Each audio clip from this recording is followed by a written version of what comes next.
बहुत समय पहले की बात है। एक दूर देश में एक जालिम बादशाह हुकूमत करता था। उसका नाम था शाह अकबर जुल्मत। वह ताकत का भूखा था और अपनी प्रजा पर अत्याचार करता था। रोज नए नए टैक्स लगवाता, गरीबों से अनाज छीन लेता और जिसने विरोध किया उसे कैद खाने में डलवा देता।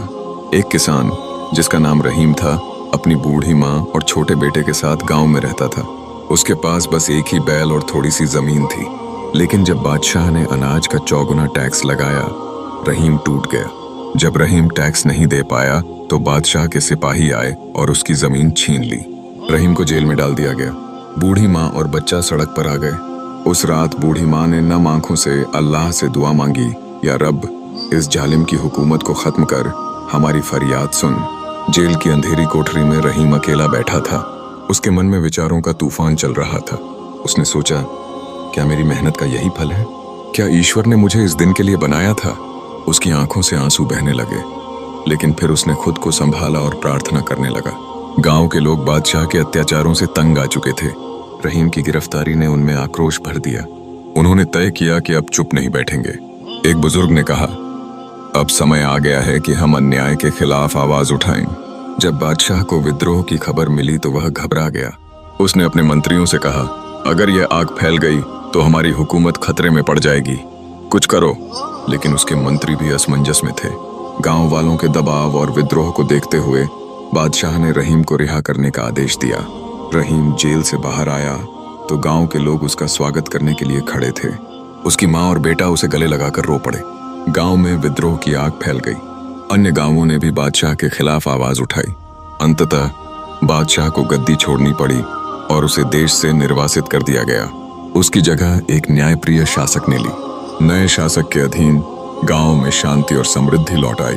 रहीम ने अपने खेतों में फिर से काम करना शुरू किया। उसकी माँ और बेटा खुश थे। गांव के लोग एकजुट होकर एक बेहतर भविष्य की ओर बढ़ने लगे। नया शासक हकीम मुराद बहुत ही शांत और विद्वान था। वह जानता था कि जालिम हुकूमत ने लोगों को कितना दर्द दिया है। उसके पहले ही दिन के भाषण ने जनता के दिल जीत लिए। हकीम मुराद ने सबसे पहले रहीम के केस की दोबारा जांच करवाई। दरबार में सारे सबूत सामने रखे गए। गवाहों ने सच्चाई कही और रहीम को सार्वजनिक रूप से बेकसूर बताया गया। हकीम मुराद ने रहीम की सच्चाई और बहादुरी से प्रभावित होकर उसे गांव का सरपंच बना दिया। अब रहीम न केवल अपने लिए बल्कि सबके लिए न्याय की आवाज बन चुका था। रहीम ने गांव में स्कूल बनवाया, कुएं खुदवाए और एक छोटी सी शिफाखाना चिकित्सालय भी बनवाया। अब हर कोई खुश था और गांव एक मिसाल बनने लगा। रहीम अब चाहता था कि उसका बेटा अमीर बड़ा होकर एक आलिम या फकीह बने। उसने उसे शहर के मदरसे में दाखिल कराया। अमीर मेहनती निकला और जल्दी ही सभी का चहेता बन गया। जब सब कुछ सही चल रहा था तभी एक लालची जमींदार ने गांव पर कब्जा करने की साजिश रची। उसने झूठे दस्तावेज बनवाकर गांव की जमीन पर दावा किया। रहीम ने हार नहीं मानी। वह शासक हकीम मुराद के दरबार गया और पूरे गांव की तरफ से सच्चाई बताई। फिर से एक सुनवाई हुई जिसमें जमींदार की चालें बेनकाब हो गईं। गांव की जीत हुई। रहीम को सच्चा रक्षक की उपाधि मिली। उसने अपने आखिरी भाषण में कहा, हमेशा सच्चाई के रास्ते पर चलो, चाहे कितनी भी कठिनाई क्यों न आए। कुछ वर्षों बाद रहीम वृद्ध हो गया। उसकी मृत्यु पर पूरा गांव रोया, लेकिन उसकी शिक्षा, उसके काम और उसकी नैतिकता आज भी जिंदा है।